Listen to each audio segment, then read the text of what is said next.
Seigneur, tu es là, tu transformes nos vies, tu es présent parmi nous, Seigneur éternel. Tu n'as pas attendu que nous soyons là, Seigneur mon Dieu, tu étais déjà là. Tu nous as précédés, tu étais déjà là avant nous, Seigneur éternel. Pour cela, un grand merci, Seigneur éternel. Merci de changer nos vies. Merci, Seigneur mon Dieu, de nous accorder ta grâce qui sauve, qui relève, qui affermit. Ton esprit, Seigneur mon Dieu, qui vient, Seigneur mon Dieu, nous donner l'énergie, nous donner la vie, Seigneur éternel. Ce que le monde ne peut nous donner, Seigneur mon Dieu, nous l'avons en toi. Alléluia. Amen. Nous savons que sa fidélité est grande. Qui peut mesurer sa fidélité? Il est infiniment grand. C'est pourquoi cet homme pouvait dire les cieux ne peuvent te contenir, l'Éternel. Il est vraiment grand, infiniment grand. Il est fidèle en toutes choses. C'est pourquoi nous voulons pas simplement chanter, mais proclamer sa fidélité tous les jours. Le proclamer, le confesser en disant ta fidélité est grande. Dans les beaux jours ainsi, dans les mauvais jours. Il est grand. Il nous aime, il nous inonde de sa fidélité, il nous console par sa fidélité et nous ne pouvons que le remercier. C'est pourquoi certainement nous allons reprendre, peut-être qu'ils ont prévu un autre chant, mais ce chant nous allons reprendre. Et juste après ce chant, nous allons aussi manifester notre fidélité envers lui par les dîmes, par les offrandes. Oh Jésus.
cœur pour sa présence, pour son amour qui répand dans nos cœurs.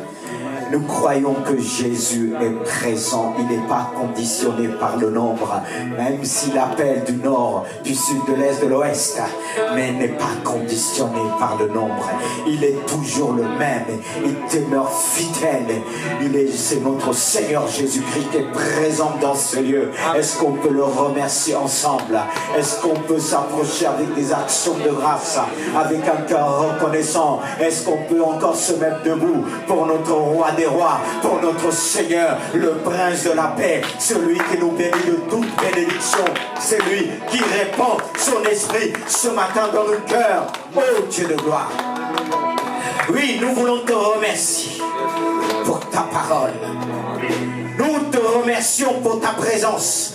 Nous te remercions pour la puissance du Saint-Esprit. Nous te remercions pour ta gloire. Oui, Seigneur, nous voulons voir ta gloire comme ton serviteur pouvait dire. Christ en moi, l'espérance de la gloire. Amen. Christ en moi, l'espérance de la gloire. Celui qui nous donne l'espérance, sa gloire nous aide à espérer. Et nous pouvons espérer encore, malgré les tempêtes, malgré le vent. Le Seigneur, par le Saint-Esprit, nous aide à espérer. Car la Bible dit, nous ne savons pas ce qui est convenable de demander dans nos prières. Mais le Saint-Esprit nous aide. Alors aide-nous encore ce matin. Aide-nous, Saint-Esprit, à recevoir de toi. À recevoir de toi. Oui, nous voulons dire qu'il soit ainsi. Oui, nous voulons exprimer notre foi ce matin. Les jours sont difficiles, mais nous voulons te dire, Jésus, tu es roi. Amen. Est-ce qu'on peut le dire? Jésus est roi, Jésus est roi, alléluia. Jésus est roi, Jésus est roi, Jésus est roi, Jésus est roi, Jésus est roi, Jésus est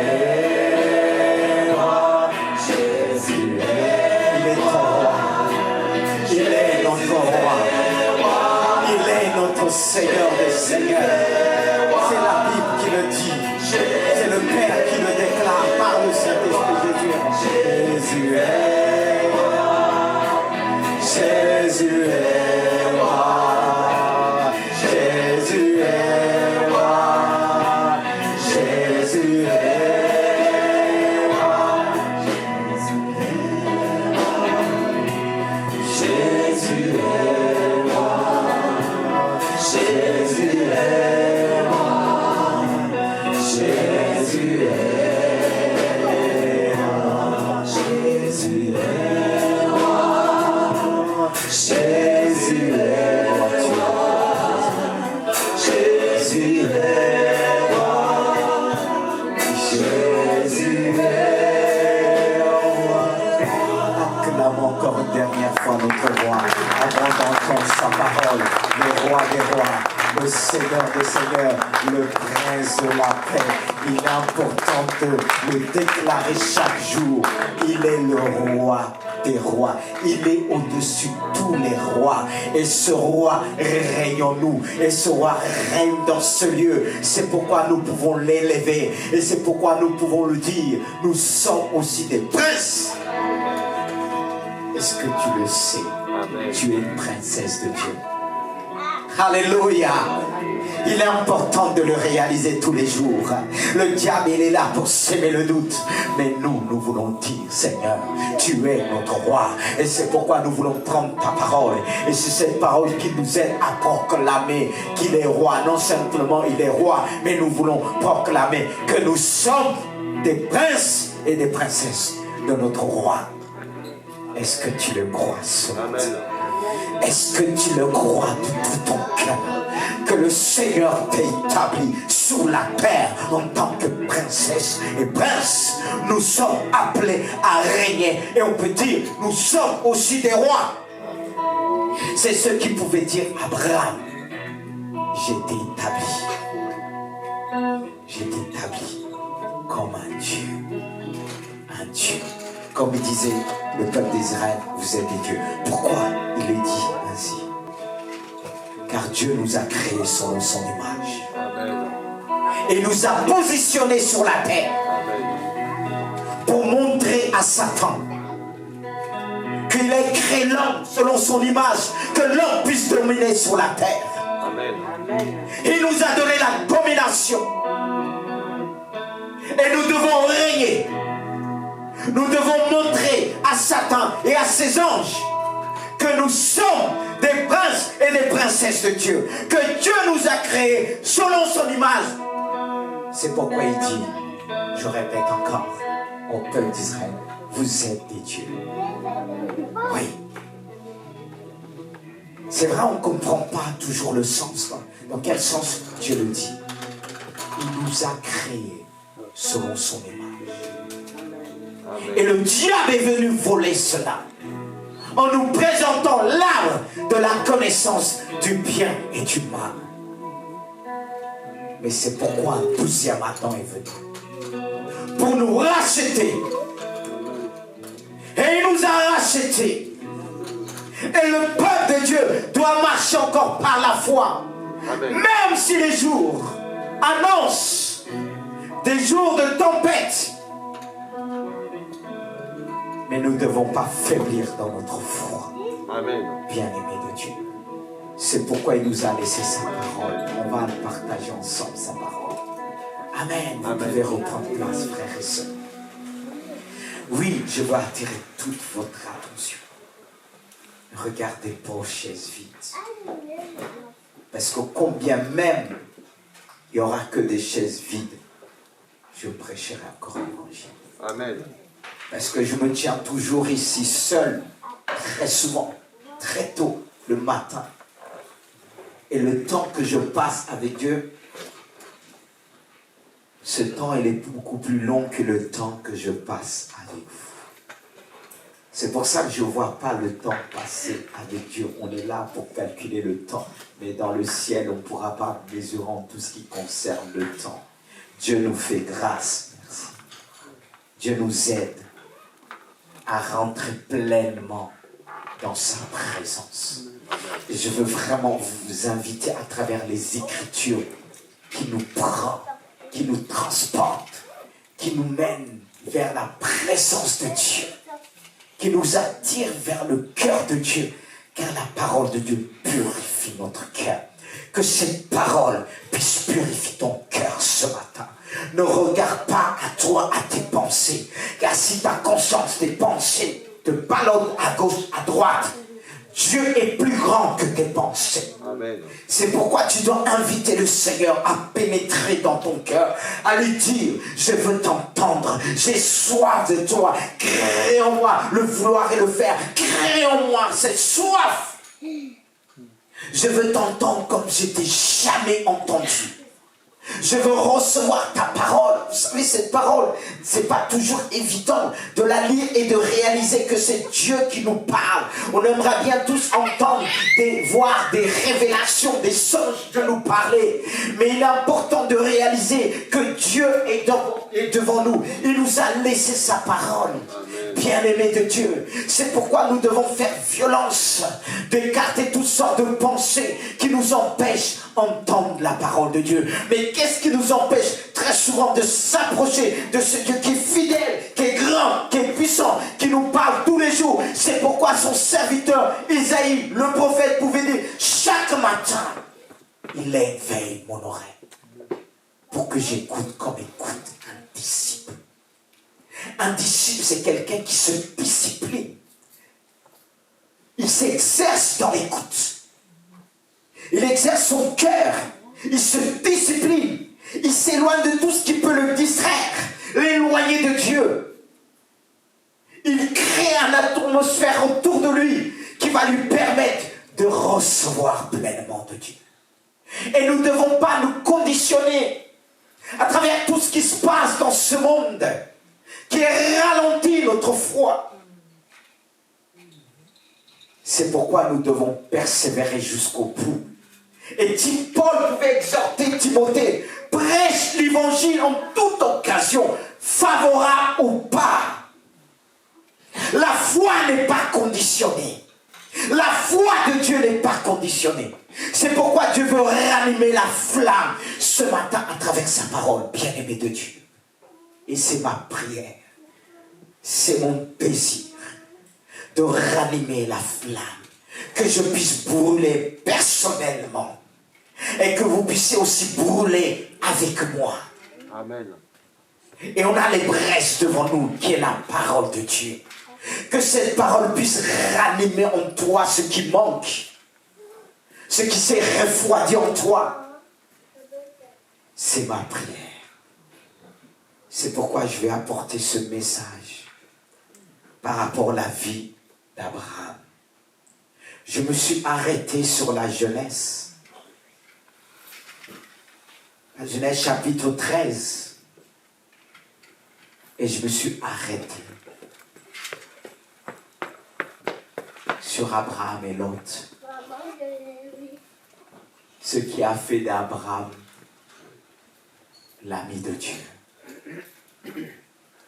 Et je me suis dit que je vais apporter sur l'humilité d'Abraham. Abraham était un homme simple. Par sa simplicité et sa foi, Abraham était appelé ami de Dieu. Confident de Dieu. Dieu ne veut plus t'appeler serviteur, servante, mais Dieu veut t'appeler mon ami, mon intime.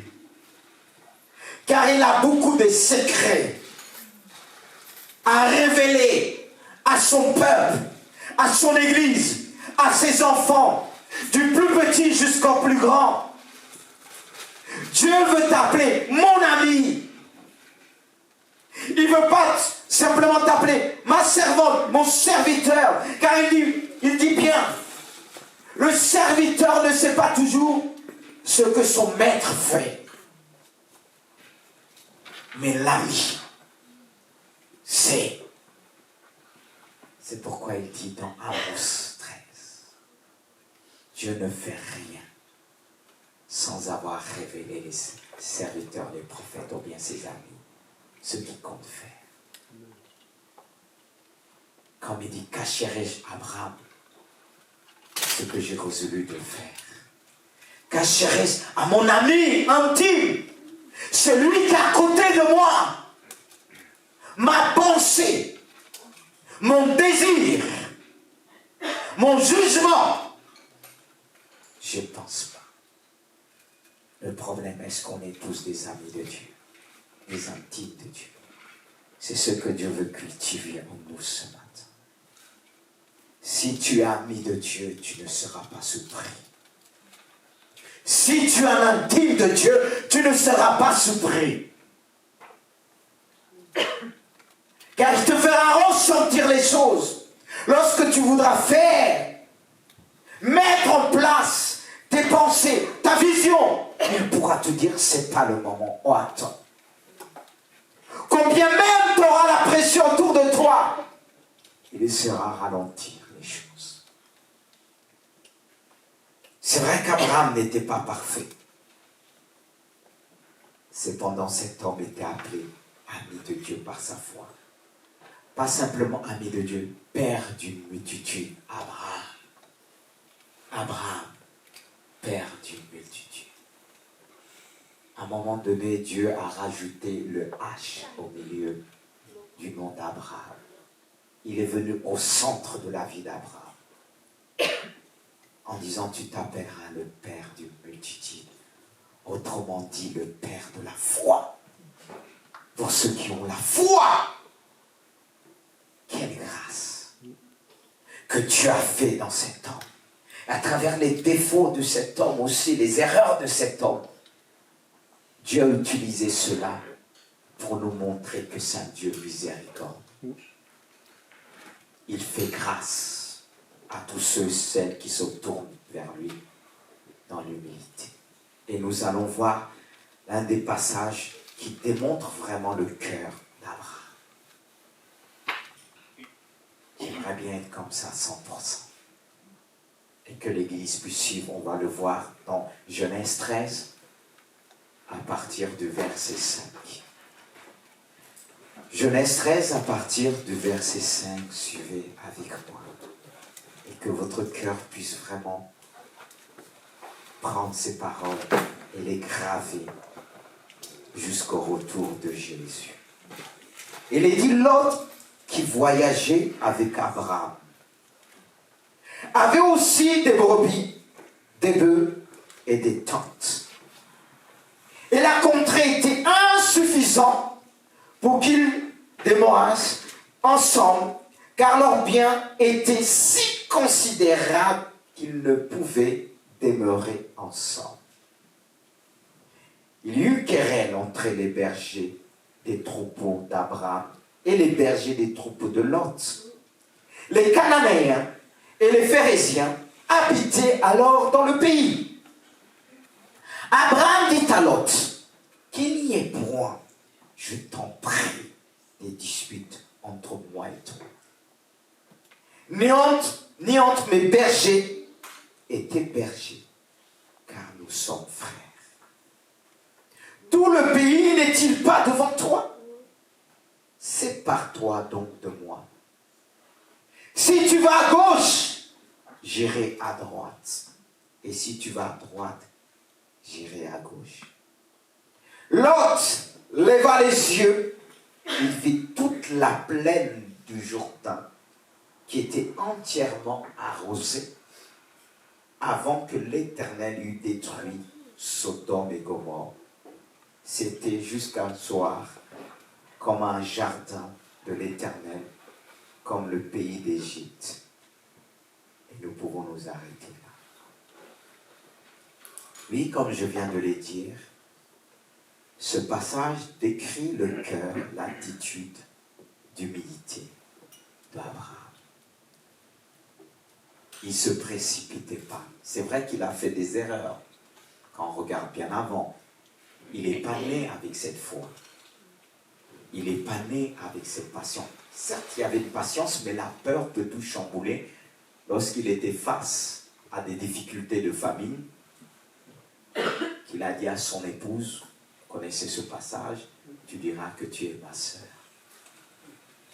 Comme ça, je pourrais vivre. On voit qu'il a fait des erreurs graves. Mais Dieu connaissait le fond de son cœur. Est-ce que vous n'aimeriez pas connaître un homme par peur a vendu sa femme? Ça, il faut le dire. Si on parle de la foi d'Abraham, on ne peut pas passer à côté. C'est important de le souligner pour montrer que cet homme est revenu sur ses pas là où il avait fait un autel. Il est revenu. Et Dieu n'a pas permis, dans son erreur, que Pharaon aille plus loin. Certains disent, est-ce qu'il a touché, est-ce qu'il n'a pas touché? Et Dieu est grand. La preuve, il a frappé la maison de Pharaon. Et Pharaon l'a chassé avec tout ce qu'il avait donné. Il est revenu sur ses pas. Et il a appris. Les erreurs nous apprennent. Qui n'a pas fait des erreurs au début? Mais il faut les connaître. Comme je dis, je n'ai pas peur de faire des erreurs. Ce que j'ai peur, ce n'est pas les reconnaître. Parce que quand on les reconnaît, Dieu nous fait grâce. La Bible dit que celui qui avoue ses transgressions et qui les délaisse, obtient miséricorde. C'est dans Proverbe 28, si ma mémoire est bonne. On obtient miséricorde. Et cet homme a obtenu miséricorde parce que ce que Dieu a regardé dans la vie de cet homme, c'est l'obéissance. Quand il le dit, va-t'en dans le pays que je te montrerai. Il est parti sans savoir où il allait. Il y a eu des difficultés, la famille, les problèmes, les obstacles qu'il a rencontrés. Parce que lorsque Dieu nous envoie, il y a toujours des obstacles sur notre chemin. Il en a eu beaucoup. Sa femme qui ne pouvait pas avoir d'enfant. Il y avait l'autre, il y avait Terach, son père. Il ne pouvait pas aller plus loin. Mais il fallait attendre la mort de Terach pour aller plus loin, pour suivre la voie de Dieu. Il y avait tellement d'obstacles. Et ces obstacles si on regarde de près, on remarquera une chose, que Abraham était un homme qui était émotionnel, les sentiments. Et ça pouvait le bloquer. C'est pourquoi Dieu l'a pris dans son parcours.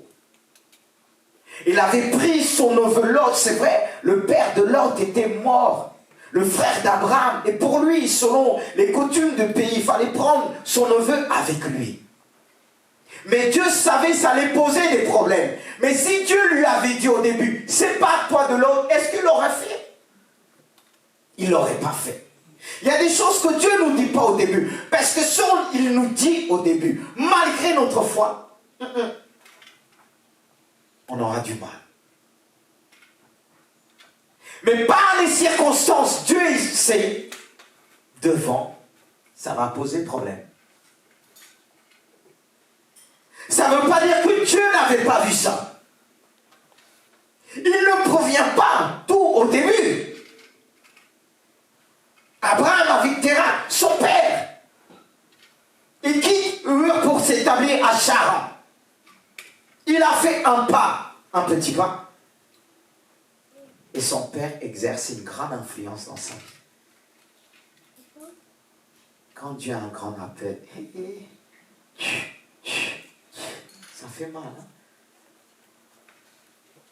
C'est pas que pour les pasteurs. Hein? On a tous reçu quelque chose. Car si on veut être intime de Dieu, Dieu est un Dieu jaloux. Il dit, je m'appelle aussi jaloux. Vous avez jamais tombé sur ce passage qui dit, je m'appelle jaloux. Hein? Ah oui. Si c'est ton mari, ta femme qui te bloque, je ne sais pas Dieu comment il s'en charge. C'est pas moi qui va vous dire comment il s'en charge. Vous n'allez pas dire le pasteur a dit. Tournez-vous vers la Bible. Parce que la Bible, je vous laisse cette responsabilité de voir comment Dieu s'en charge. Parce qu'il dit, tous ceux qui prennent je ne sais pas quoi n'est pas digne de me suivre. Je ne dis pas de vous divorcer, de vous séparer. Hein. C'est une question de cœur. Qui a la première place en vous? Parce que quand Abraham a quitté, il n'a pas tout quitté. Il y avait des coutumes dures dans son cœur. Mais il était quand même obéissant. Parce que Dieu n'enlève pas d'un coup, mais sur le chemin de l'obéissance. Dieu nous met face à notre responsabilité. Et là, au chapitre 13, il était face à un problème. Son neveu est devenu riche avec tous les troupeaux autour de lui. Et il commence à avoir des problèmes.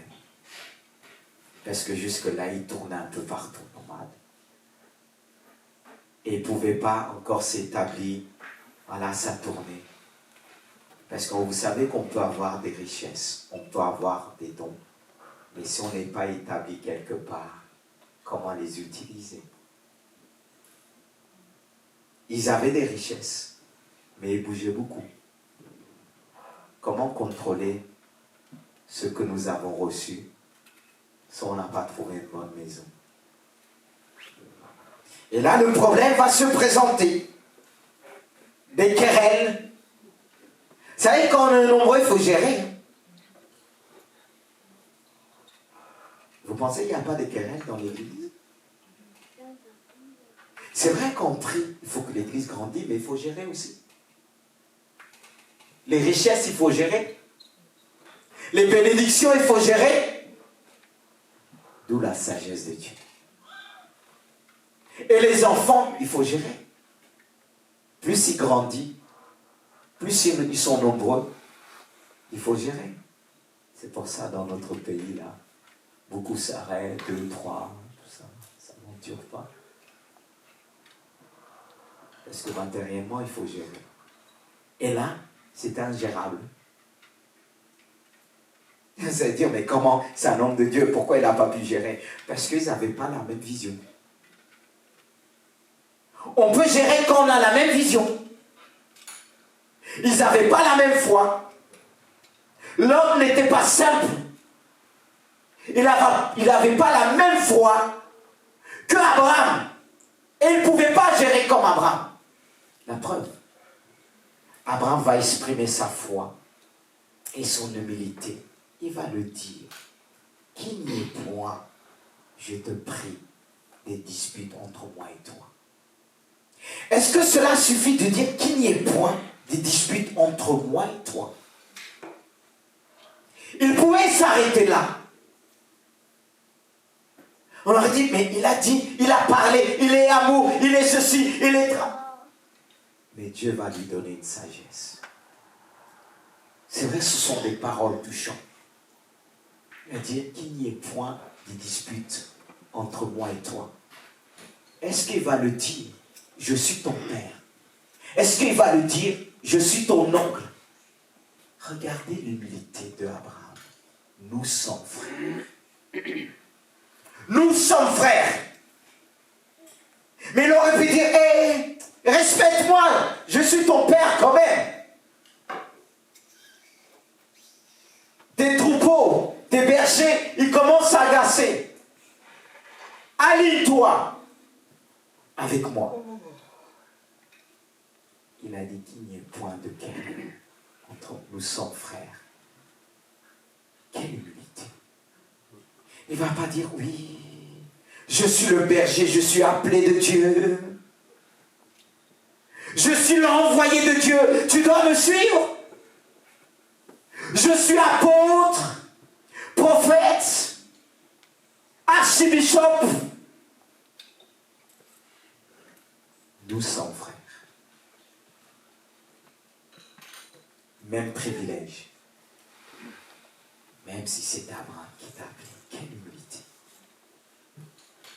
Nous sommes frères. Et pourtant, c'était son fils. Imagine dire à ton fils, maintenant tu as grandi, on est des frères en Christ. Je te prends comme mon frère. C'est pour ça que je te donne cette occasion. Si tu vas à gauche, j'irai à droite. Et si tu vas à droite, j'irai à gauche. Mais on aurait dit, c'est moi l'aîné, c'est moi qui va choisir en premier. C'est moi qui t'ai appelé, c'est moi qui va choisir en premier. Waouh, quel enseignement. Je te laisse choisir. Nous, on aurait dit, il va tout prendre. Il va tout prendre. Il va choisir le meilleur. Mais il a choisi le meilleur. Mais je pose une parenthèse et un point d'interrogation. À la vie humaine, il a choisi le meilleur. À la vie. Parce qu'il est dit, Lot leva les yeux. C'est bien ça. Il dit, tout le pays n'est pas devant toi, sépare-toi donc de moi. Si tu vas à gauche, j'irai à gauche. Si tu à droite, j'irai à gauche. À droite, j'irai à gauche. L'autre leva les yeux. Il a regardé. Parce que pour choisir, il faut regarder. Mais comment on regarde? Comment tu regardes quand tu choisis? Est-ce que tu regardes selon les yeux humains avec les yeux de Dieu? Il a regardé avec les yeux humains, mais il a bien regardé. Parce qu'il est dit que l'homme a levé les yeux. Et le fait qu'il a levé les yeux, il a contemplé. Peut-être il le regardait, il l'observait depuis longtemps. Et son choix était déjà fait. Et là, il va l'exprimer. Et il voyait ce côté vraiment beau. Parce qu'il dit, il vit toute la plaine qui était entièrement irriguée, arrosée. Qu'est-ce qu'on cherche de mieux? Qu'est-ce qu'on cherche de mieux? Qu'est-ce qu'un voyageur cherchera de mieux pour établir, pour mettre en place toutes ces richesses? Un endroit qui est arrosé, qu'il n'y a pas de sécheresse, que ça pousse. Oh Dieu merci, tu m'as donné cet endroit. Tout est préparé. Tout est arrosé. Tu m'envoies dans cette église. C'est ce que je m'attendais. C'est bien arrosé. Il y a tout. Comme il est dit, comme un jardin de l'Éternel. Comme une église de Dieu. C'est ce que je m'attendais. C'est vert partout. Ça pousse. Et la Bible dit, Dieu ne considère pas ce que l'homme considère.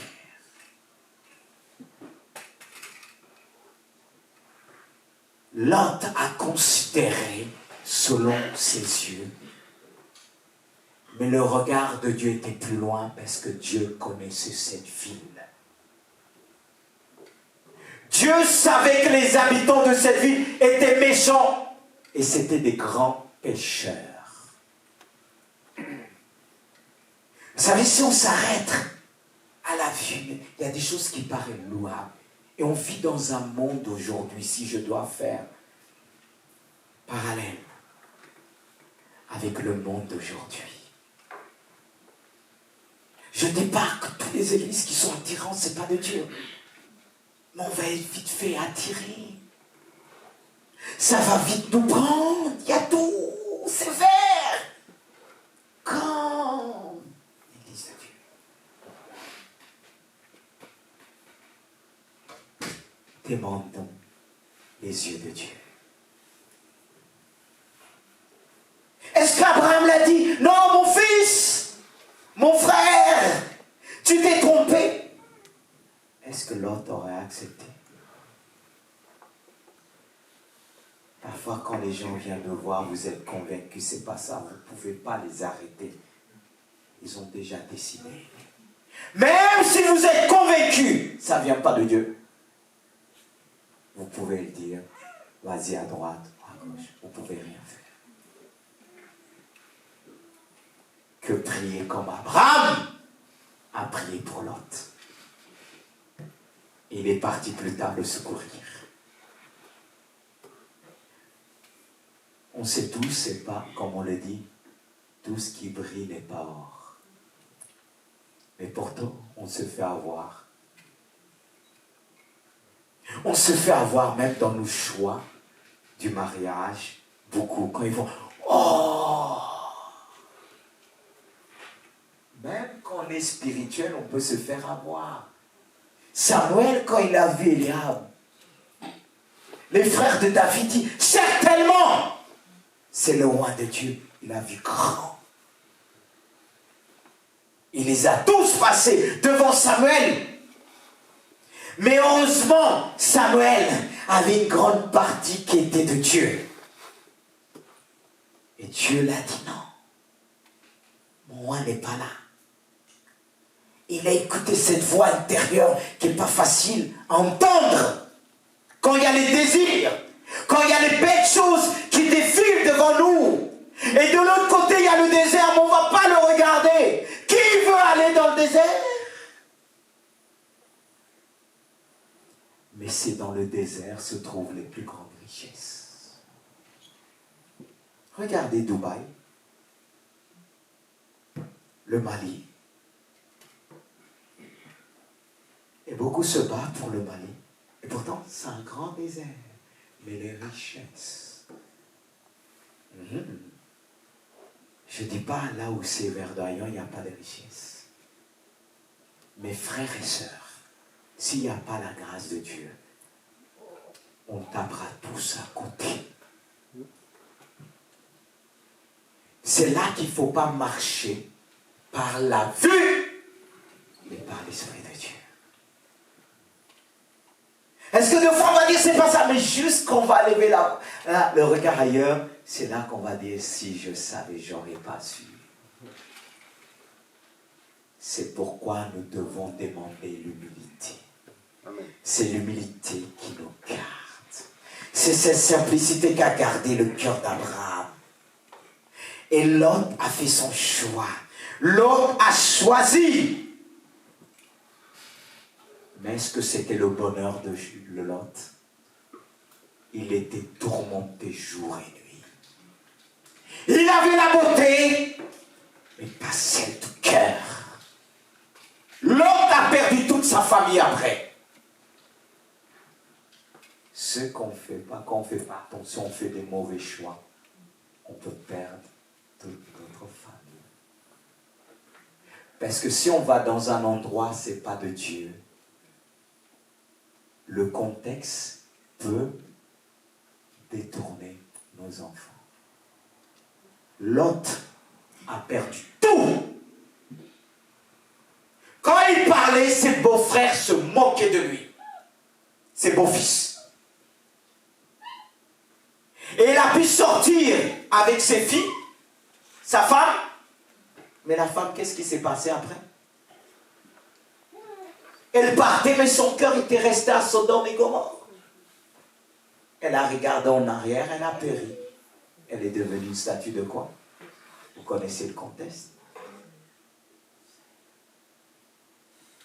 Parce qu'on va dire, Dieu va faire grâce. Oui, il va faire grâce. Mais les conséquences, on oublie ça. Dieu fait grâce, mais il y a des conséquences. On oublie ça. Dieu va sauver ton âme.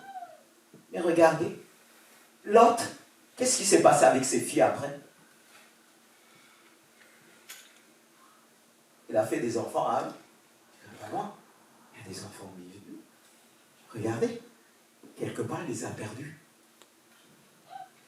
Ça, c'était pas selon Dieu. Parce qu'il est parti dans un endroit, ça a coûté. Frères et sœurs,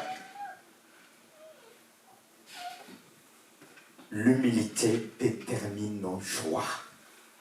La foi, c'est par l'humilité que la foi grandit. Quand on prend des décisions, quand on a une famille, il faut réfléchir. Quand on est célibataire, ça va. Mais quand on est une famille, surtout quand on est aussi responsable. Je sais que vous n'êtes pas au sein de vos familles. Vous êtes des bergers. N'oubliez pas. Vous êtes des bergers aussi. Ne prenez pas des décisions selon vous, personnellement. L'autre a regardé selon lui, personnellement. Et lorsque Dieu m'a arrêté sur ce passage, il m'a dit, on arrive dans un ère, une époque, que le choix de beaucoup vont être déterminants. Je me suis arrêté en réfléchissant. Je voulais continuer à lire. Mais Dieu m'a arrêté. Il m'a dit, j'ai permis des circonstances, des événements pour emmener à mon peuple, pas simplement ici, ailleurs, à réfléchir, à choisir. Pendant ce temps de Covid, Dieu a permis amener son peuple à choisir. Parce que c'est là qu'il va trancher. C'est là qu'il va ressusciter. C'est là qu'avec le noyau, les hommes et les femmes qu'il a choisis pour faire quelque chose de durable et solide. Malheureusement, beaucoup choisiront selon leur désir. Convoitise mondaine. Ne vivez pas selon vous, mais selon Dieu. Ne faites pas des choix selon vous. Des choix qui vous arrangent personnellement. Non. Abraham n'a pas fait un choix selon lui. Il a dit, choisis. Tout est devant toi. Fais ce que tu veux. Et il comptait sur la grâce de Dieu. Amen. Il comptait sur la grâce de Dieu. Et Dieu a permis des événements, des circonstances pour emmener le peuple de Dieu à faire le choix.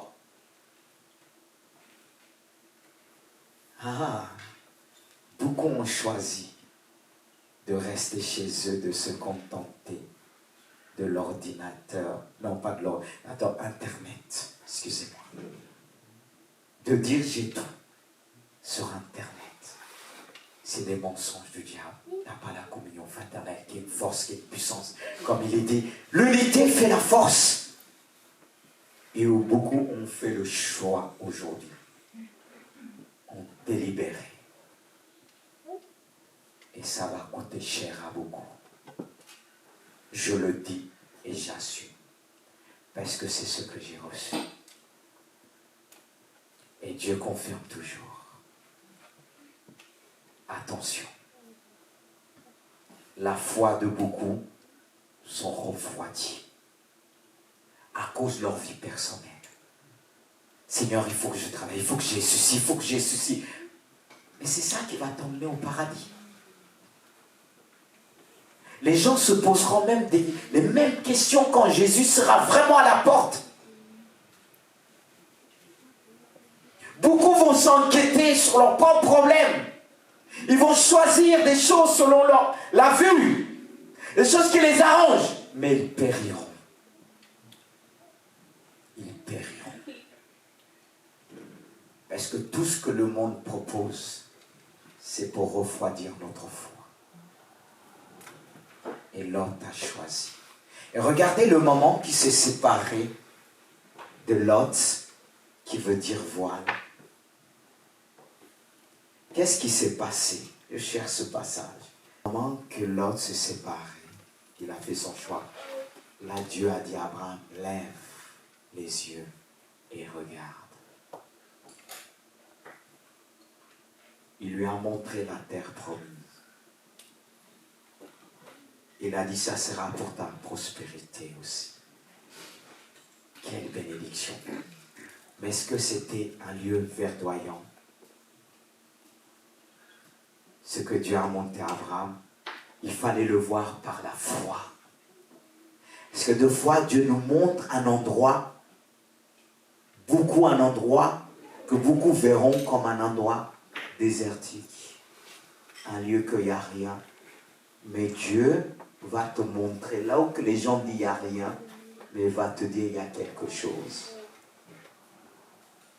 Les grands explorateurs, de fois, il y a des endroits qui sont arrivés, les gens disent on a essayé, il n'y a plus rien. Il y a un qui était convaincu des années. Et lorsqu'il a pu trouver quelque chose, ceux qui avaient le terrain ont vendu, ils voulaient se révolter, ou bien revendiquer que c'est à eux. Mais non, celle qui a tenu, parce qu'elle a cru. Mais combien de temps ça a duré pour Abraham? Ça a duré longtemps. Je ne dis pas que ça va durer longtemps pour nous. Pour toi, je ne sais pas combien de temps que tu es resté fidèle.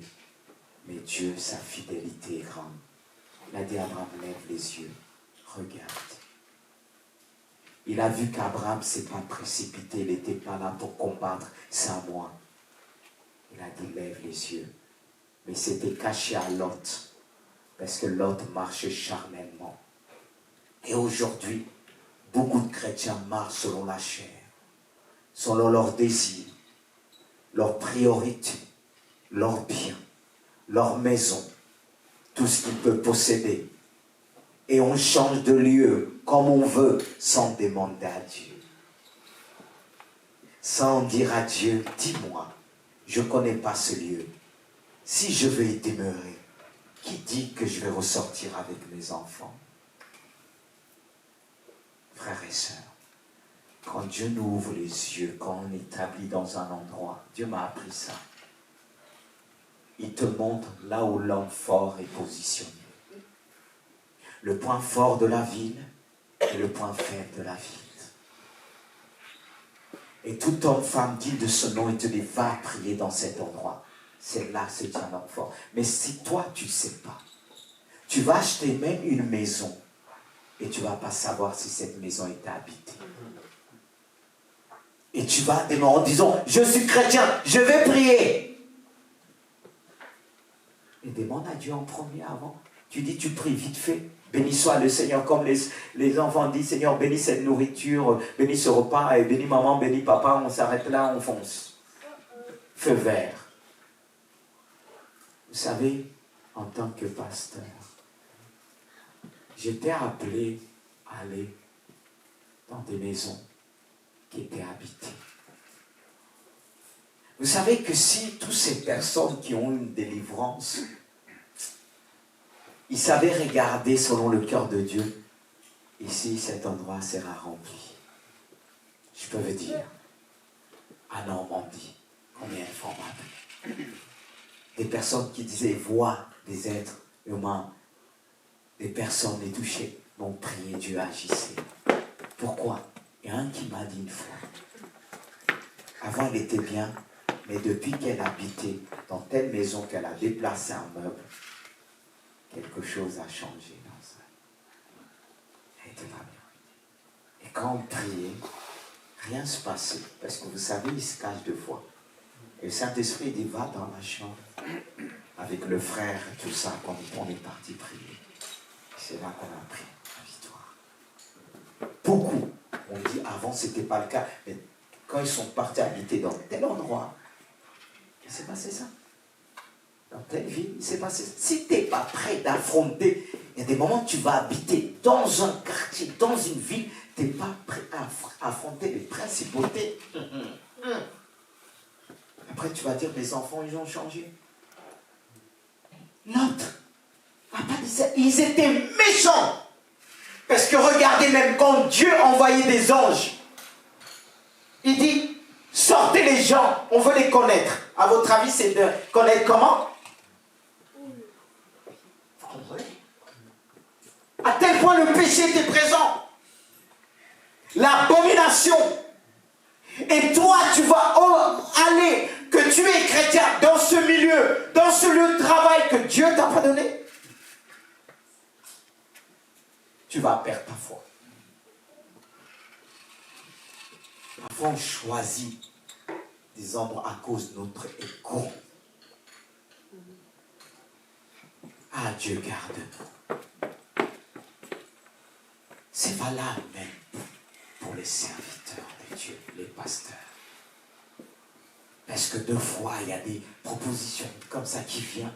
Ça peut te faire sortir de ta trajectoire. Et quand je lisais ce passage, je dis, Seigneur de grâce, garde-moi jusqu'à la fin. Parce que la Bible dit, mieux vaut la fin d'une chose de son commencement. Bien-aimé de Dieu, on a besoin d'invoquer la grâce de Dieu. Mais il y a des bénédictions. Dans ton travail, il y a des gens qui peuvent te bénir, mais ce n'est pas tout qu'il faut prendre. Regardez Élie, je ne sais plus si Élisée, Géasi, avec Naaman qui est venu, avec toutes sortes de richesses, pour sa purification. Ce n'était pas le moment de prendre. Ça ne veut pas dire qu'il ne faut jamais prendre, mais il fallait discerner. Là, il ne fallait pas. Et Géasi a pris la lèpre de Naaman, a suivi le serviteur du prophète. C'est là qu'il faut discerner. Parce que quand on grandit même spirituellement, dans ton travail, dans le lieu, tu touches les gens, il se peut que tu vois, les gens vont venir pour te bénir, reconnaissant. Mais Dieu va te dire, c'est pas le moment. Ça ne veut pas dire qu'il va dire, ne prends jamais, mais c'est pas le moment. C'est là qu'il faut discerner. C'est là qu'il faut être intime de Dieu. C'est là qu'il faut être humble. Parce que vous savez qu'on se trompe toujours, mais celui qui est humble de cœur, il va dire, Seigneur, peut-être j'ai pris, je ne devais pas prendre, peut-être je fais ce, mais fais-moi grâce. Parce que regardez l'humilité de Naaman. Quand il a dit à Élisée, je ne sais plus si c'est Élisée, est-ce que c'est Élie ou Élisée? C'est Élisée. Voilà. Naaman a dit à Élisée, nous on aurait dit, non, abandonne ceci. Mais regardez l'humilité de cet homme, il dit, il était convaincu, il dit, mais il reste une chose. Quand mon maître se prosterne, le roi, je suis obligé de me prosterner. En gros, j'essaye de paraphraser, dans son temple et devant ses dieux. Il a demandé de grâce et Élisée a dit, va en paix. L'humilité, c'est quelque chose. Le cœur, c'est quelque chose. C'est la source de toute chose, la source de bénédiction. Et celui qui a le cœur pur, il dit tout est pur pour celui qui est pur. Comme David est rentré dans le temple, il n'était pas permis de manger ce qu'il a pris dans le lieu très saint à cause de la loi. Mais à cause du cœur de David, la chose est devenue pure pour lui et accessible à lui. Celui qui est pur est capable d'intercéder comme Abraham. Dieu allait exterminer Lot. Mais puisque le cœur d'Abraham était pur, saint devant Dieu, il va s'approcher devant Dieu pas comme un Dieu. Il dit peut-être. Il y a quelques justes. Est-ce que Dieu quand même, loin de toi cette pensée, est-ce que tu vas détruire tout le monde? Il va négocier. C'est un bon négociateur spirituel. Il va négocier, il va descendre, il va comprendre qu'il n'y a pas 20, il va descendre, je ne sais plus combien il a commencé, quelqu'un peut me rappeler? 20, après combien? 50, c'est ça? Après 20, 10, je ne sais plus, mais il a descendu, il y avait quel autre? Est-ce qu'il a abandonné? Il dit Dieu, cette fois-ci je ne vais plus rien dire. Permets-moi que je dise quelque chose. Après il dit, c'est encore une dernière fois. Waouh, l'amour, la foi. Mais c'est une prière simple. Il ne fait pas de bruit. Il ne dit pas, au nom de Dieu, Dieu, c'est toi qui m'as promis, tu es mon ami, sauve mon neveu. Elle a dit peut-être il y a quelques justes. Quand je regarde ça, même si cet homme a fait des erreurs, parce que le diable nous pousse à faire des erreurs, bien-aimés de Dieu. Et si on ne se jette pas dans les bras de Dieu, on fera des erreurs. Alors il ne faut pas s'attendre, l'autre a fait des erreurs. Il faut compter sur la grâce de Dieu. Mais pour compter sur la grâce de Dieu, il faut être humble, comme Abraham. C'est pourquoi dans Matthieu 5 nous fait comprendre qu'il dit heureux ceux qui ont l'esprit, les pauvres en esprit.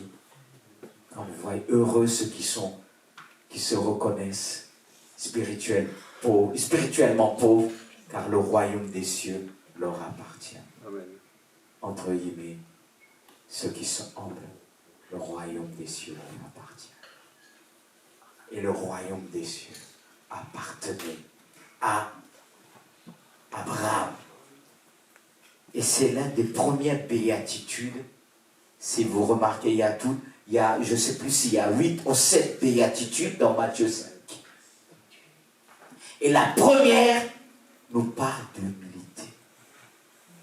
Et c'est vraiment une clé qui nous accorde la sagesse et la crainte de Dieu. C'est pourquoi il dit aussi, car si le chemin de l'humilité, ou bien le chemin du bonheur passe par la simplicité ou l'humilité, l'humilité nous montre le chemin du royaume des cieux, nous ouvre les yeux spirituels. C'est pourquoi Jésus dit aussi, le royaume de Dieu ne vient pas de manière à frapper les regards. Pour l'autre, c'était le royaume, ça frappait à l'œil, mais pas les choses de Dieu. Il faut être spirituel pour les voir. Il faut être saint pour les voir. Il faut avoir la foi pour les voir. Parce que le monde nous présente des belles choses. Mais toutes les choses que le monde nous présente ne seront pas égalées au ciel, aux choses qui viennent du ciel. C'est là qu'on doit faire très attention. Pas simplement à ce que nous voyons, mais à nos paroles, nos pensées. Les paroles qui sortent de notre bouche.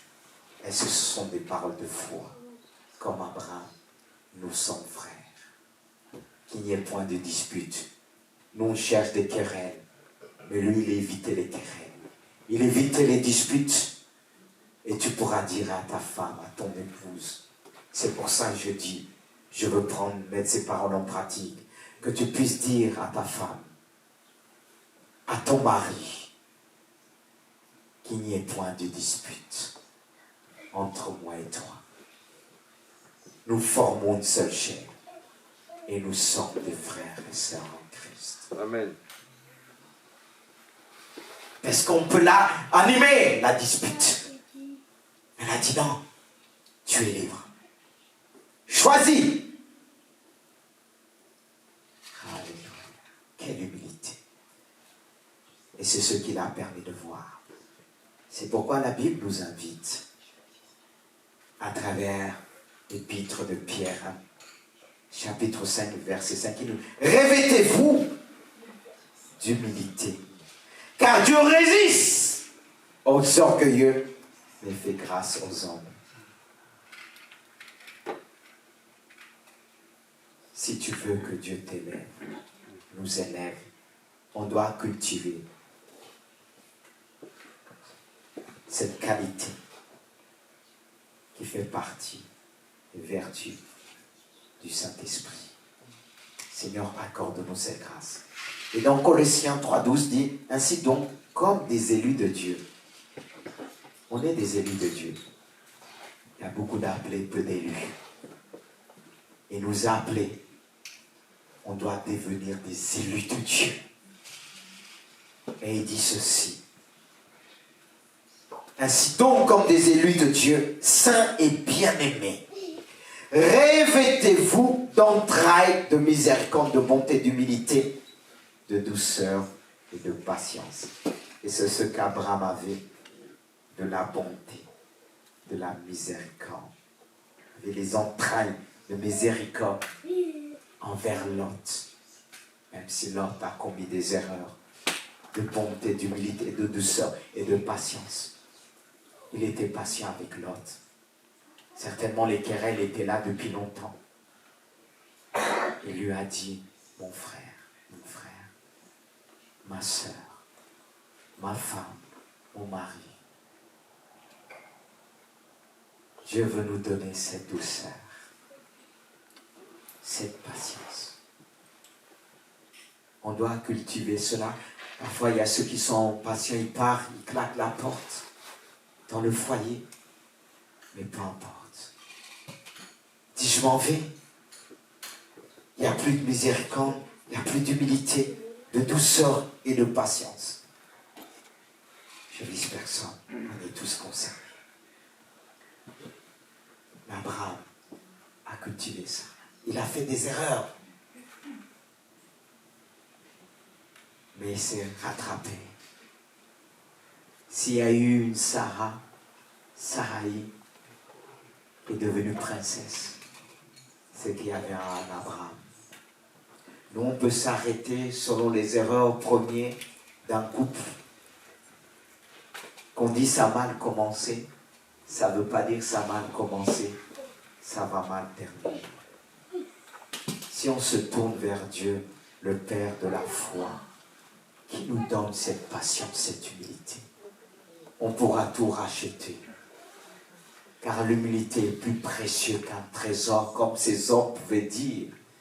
Pierre et Jean, ils ont regardé ce paralytique. Nous avons ni or ni argent, mais ce que nous avons, nous le donnons. Lève-toi et marche. Personne ne peut acheter la patience, la bonté, l'humilité. C'est plus précieux. Et c'est ce qu'Abraham avait, Lot n'avait pas. Et le fait qu'il n'avait pas ces choses, il ne pouvait pas résister devant le méchant. Il ne pouvait pas tenir devant le méchant. Ce qui nous fait tenir, c'est la bonté de Dieu, la miséricorde de Dieu, bien-aimé de Dieu. C'est pourquoi nous devons remercier Dieu pour ce message qu'il nous a donné. Ce message qui va nous permettre de rentrer en nous-mêmes, de dire Seigneur, nous sommes dans un monde que nous sommes appelés à faire des choix. Surtout ce temps de Covid, ça a chamboulé beaucoup de choses. Ça a chamboulé les habitudes. Ça a emmené des hommes et des femmes, des chrétiens à faire des choix. Mais quel choix je dois faire aujourd'hui? Est-ce ça vient de Dieu? En mon orgueil? Et si ça vient de moi, je risque de tout perdre, voire même ma famille. Et je m'arrête là. Est-ce qu'on peut prier le Seigneur?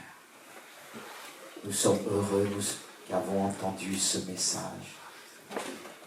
Ce message qui peut restaurer et guérir, rassembler les couples, les familles, ensemble, dans la prière, comme Abraham a su communiquer à ses enfants l'amour de Dieu, l'intimité avec Dieu. Est-ce qu'on peut se mettre debout dans la présence de Dieu? Dans la présence de Dieu. Je vais être long dans la prière, parce que je sais que le Saint-Esprit a parlé par sa parole. Il est la parole. Et la parole agit en vous ce matin. Je le crois de tout mon cœur, Seigneur Jésus. Je te remercie pour ce message qui vient de toi. Oh Dieu, qui peut veiller sur lui-même? Si c'est né celui qui se remet en toi, si c'est né celui qui te dit, Seigneur, sans toi, je ne peux rien. Comme Pierre pouvait dire, à qui d'autre irons-nous? Toi qui as la parole, les paroles de la vie. Toi qui nous ouvres les yeux. Seigneur, c'est pourquoi nous voulons te dire ce matin, illumine les yeux de nos cœurs. Illumine les yeux de nos cœurs. Nous vivons dans un monde qui peut nous voiler, nous séparer de toi. Comme le nom de l'homme qui voulait dire voile. Et c'était comme s'il y avait un voile dans le cœur d'Abraham. Mais à un moment donné, il a pris position. C'est vrai que tu avais ôté toi-même son père. Mais ça ne devait pas continuer. Il y a des choses que c'est toi-même qui enlèves. Et pour d'autres, tu nous demandes de nous-mêmes, avec l'autorité que tu nous as donnée et la sagesse d'enlever. C'est pourquoi, Seigneur, nous voulons veiller sur nos émotions, nos sentiments. Il y a ce qui nous trompe, ce qui nous égare, l'émotion, surtout au sein de la famille. Seigneur, c'est pourquoi parfois tu nous sépares de la famille.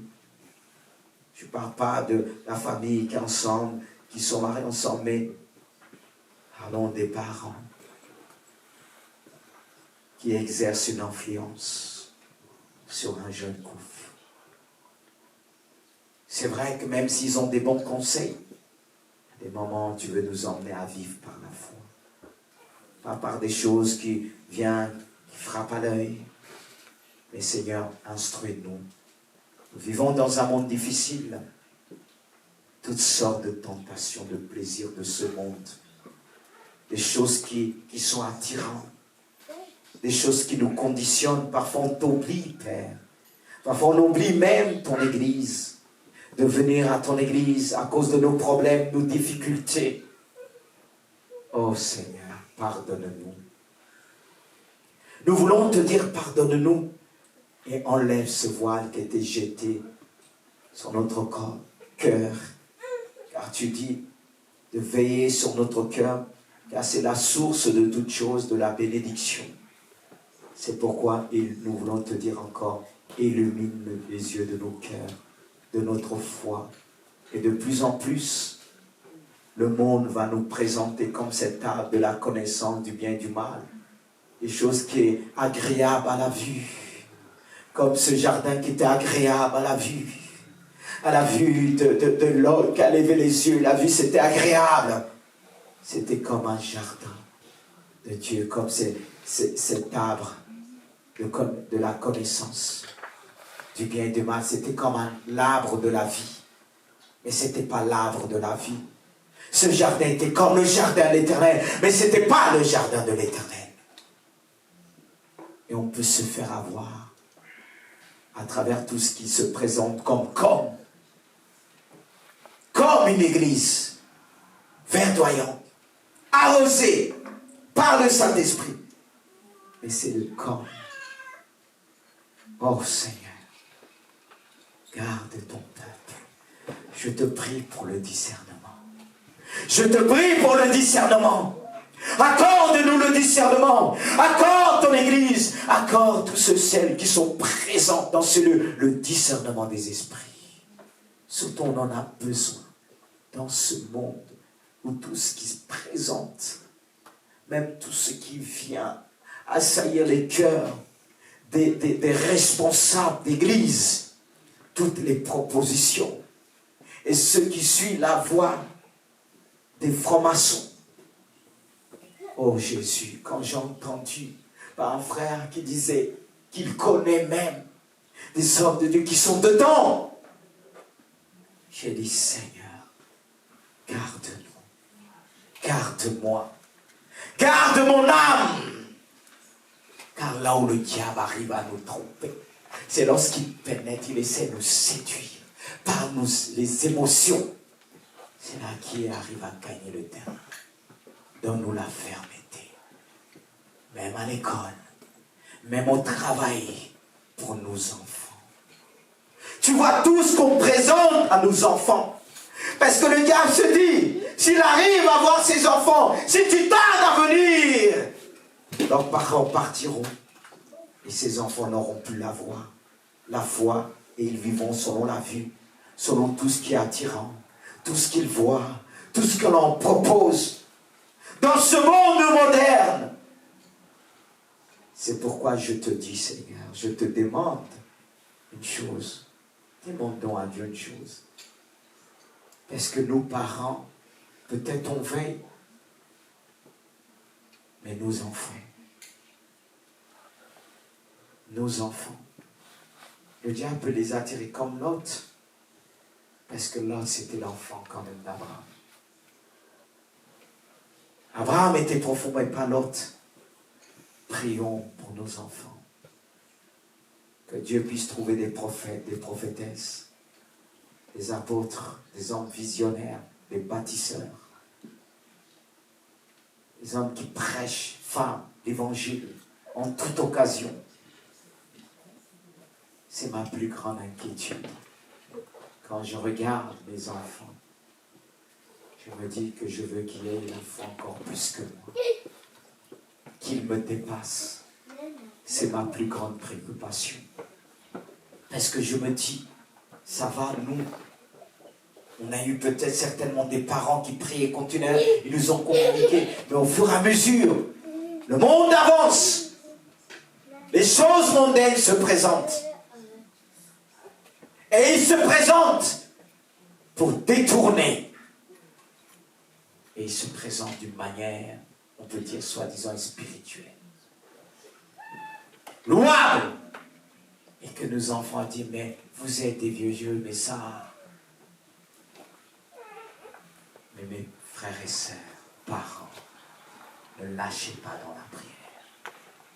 Même s'il y a des choses qui vous blessent.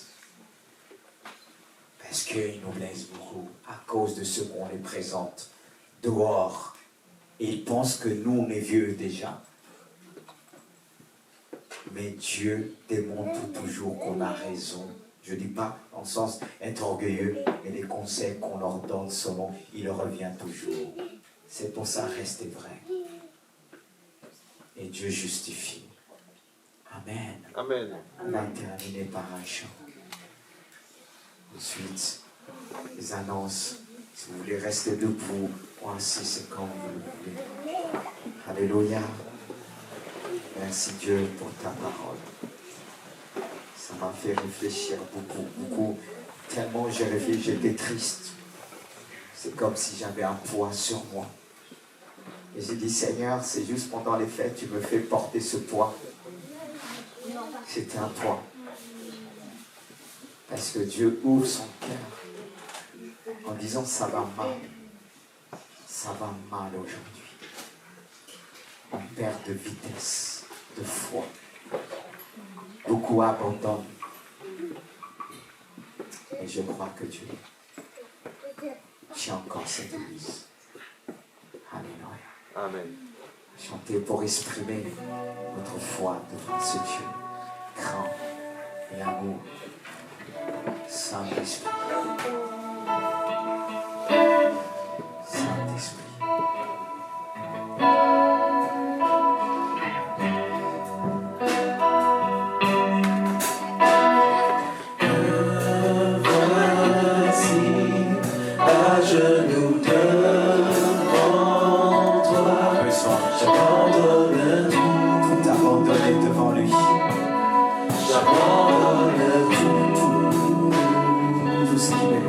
toi, j'abandonne mon seul désir, alors que tu m'as dit, c'est d'être avec toi, être avec toi. Je m'abandonne, abandonne tout. je m'abandonne, Je te prends le place de le faire de te connaître, pour mieux le connaître. je veux te connaître plus. Je m'abandonne, je m'abandonne, je veux te connaître plus. Je veux te connaître plus.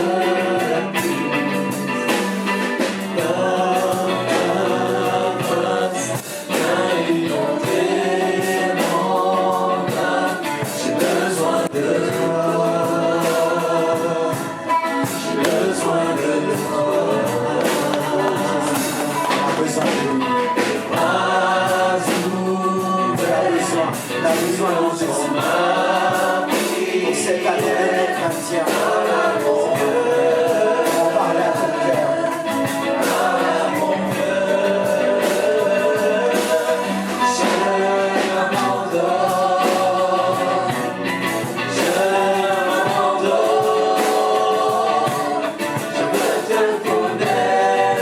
C'est mon désir de connaître ce Dieu plus.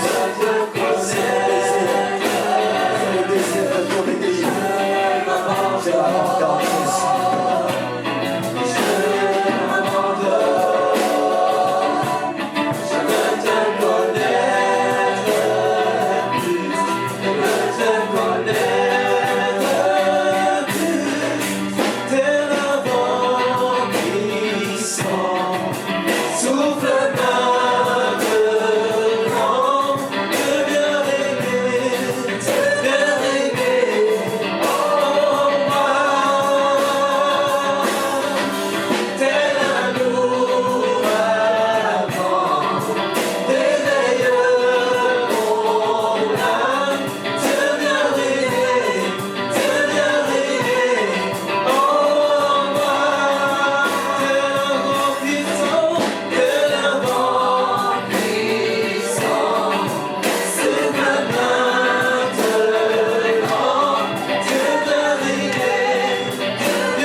Oh Jésus. Je m'abandonne dans tes mains. Je veux te connaître plus. Je veux te connaître plus. Je m'abandonne. Je m'abandonne. Je veux te connaître plus. Je veux te connaître plus. Je m'abandonne. Je m'abandonne. Je m'abandonne, je veux te connaître plus, je veux te connaître plus. Je m'abandonne, je m'abandonne, je veux te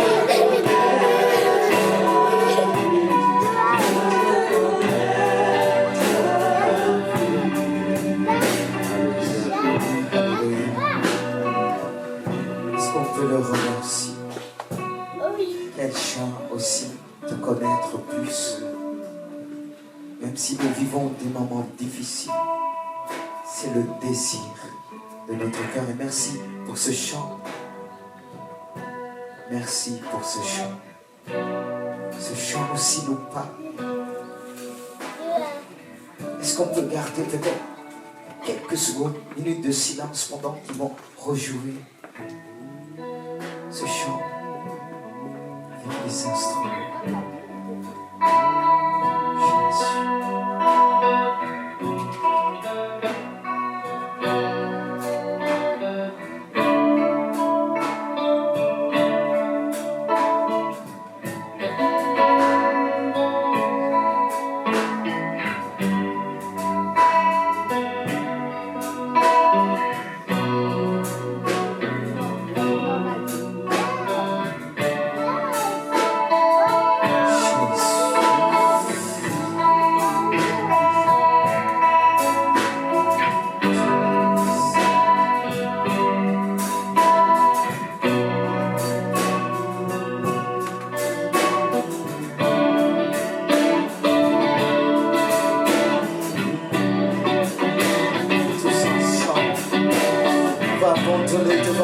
tous ensemble, maintenant mettons les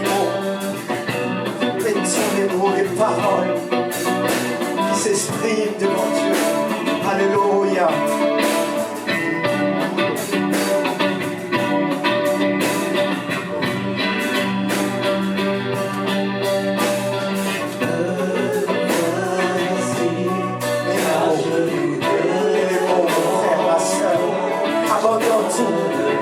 Alléluia. Mais les mots. Confesse, abandonne tout.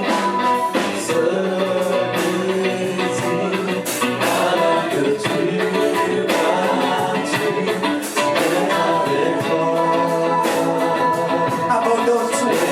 C'est ton jour aujourd'hui d'être avec lui dans le ciel, dans les lieux célestes. Abandonne.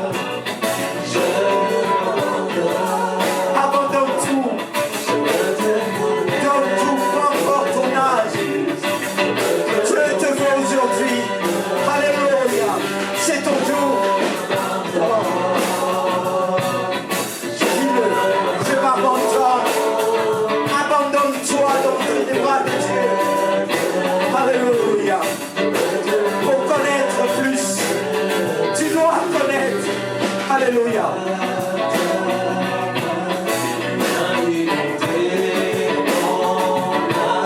J'ai besoin de toi. Tu as besoin de moi. Il a aussi besoin de toi. Jésus a besoin de toi. Oh Jésus, il entend ta prière. Alléluia. Il parle à ton cœur. C'est ton jour. Ouvre ton cœur. Alléluia. Abandonne-toi. Alléluia. Abandonne-toi. Dis-le, je m'abandonne. C'est ton jour. Saisis ce jour. Alléluia. Alléluia. Si tu veux le connaître, il veut te connaître aussi. Alléluia. Abandonne-toi à Jésus.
Alléluia.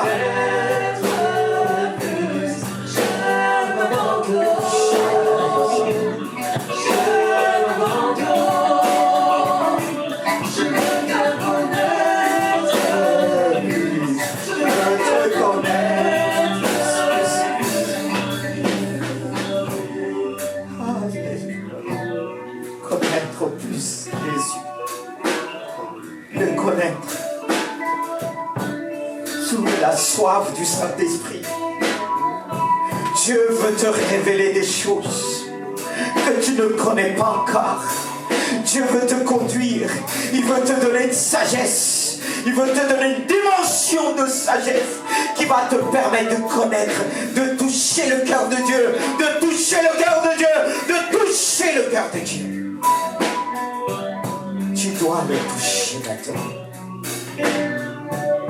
Il te tend la main. Il t'a aidé à exprimer le besoin qui se trouve dans ton cœur, que tu ne sais pas encore exprimer, pour le dire. Je m'abandonne. Je veux te connaître de plus. Si tu connais de Dieu de plus, si tu intimes, il te gardera. Le jour de la tentation viendra autour de ta maison, viendra pour te frapper. La sagesse de Dieu, l'Esprit de Dieu, qui est un esprit de force, car il dit combien même l'ennemi viendra comme un fleuve, l'Esprit de l'Éternel le met en fuite. Alléluia. Je remercie Dieu. Je remercie Dieu pour ce que tu as reçu. Mais garde ce que tu as reçu. C'est une force pour toi. Et quand Jésus disait à cette femme qui avait péché, qui était emmenée en flagrant délit d'adultère, lorsque Jésus a interpellé ses gourous, il a relevé la tête, car il avait baissé la tête pour écrire. On ne sait pas ce que Jésus écrivait sur le sol, mais certainement il écrivait des choses qui pouvaient aussi attirer, montrer, parler à ses gourous. C'est méchant. Et lorsqu'il a relevé la tête, il aura dit: s'il y a parmi vous quelqu'un qui n'a jamais péché, qu'il lève le premier la main sur cette femme, qu'il la jette une pierre. Et il y avait un silence. Et ils sont retirés, du plus grand jusqu'au plus petit. Car le plus grand avait plus vécu. Et tout ce qu'ils ont vécu les a parlé. Le vécu nous parle. Et ils ont reculé. Et lorsque cette femme a relevé la tête, Jésus lui a dit: où sont ceux qui t'accusent, qui t'ont jugé? Elle a relevé, elle a regardé à gauche et à droite. Elle a dit personne, elle a dit personne. Elle a dit: va aussi, je te juge pas, mais ne pêche plus. Alors ce que tu as entendu aujourd'hui, je te dis, ça a pénétré dans ton esprit, dans ton âme et dans ton corps. Il te dit, aujourd'hui, il te donne cette occasion de te redresser, de relever la tête et de dire: je choisis de prendre la direction, d'aller à droite, de ne pas choisir Gomorrhe, Sodome et Gomorrhe, mais de choisir ce que Dieu me montre.